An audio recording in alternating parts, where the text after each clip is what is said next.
রামাদান মোবারক সবাইকে। ইফতারে খুব ছোট পরিসরে আয়োজন করেছি আর সেটা নিয়ে একটা ছোট ভিডিও বানালাম। প্রথমে আমি ছোলাগুলোকে ভুনা করে নিব, মশলাটা কষিয়ে তারপর আমি ছোলা আর সিদ্ধ আলুগুলো দিয়ে দিব।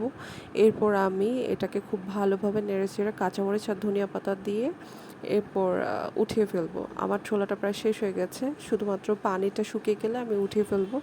এরপর আমি নেক্সট স্টেপে চলে যাচ্ছি, আমি সালাদ কেটে নিব। সালাদ কুচি কুচি করতে করতে এর ফাঁকে আমি পেঁয়াজুর জন্য যে মশলাটা দিয়ে রেখেছিলাম সেটা ভালোভাবে মেখে পেঁয়াজুটা বসিয়ে দিব।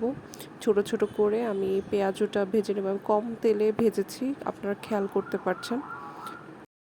পেঁয়াজুটার এক পাশ হয়ে গেলে তারপর আমি আরেক পাশটা উল্টে দিব, আস্তে আস্তে করে উল্টে দিব যেন ভেঙে না যায়। এই তো আমার পেঁয়াজু হয়ে গেছে। এখন আমি হোমমেড যে স্প্রিং রোলগুলো বানিয়েছি সেগুলো ভেজে নেব। এই তো আমার ইফতারি ডান। ইফতারিটা খুব স্বল্প পরিসরে করলে মনে হয় আমার কাছে ভালো হয়। আর এই তো সবশেষে কফি। আল্লাহ হাফেজ সবাই।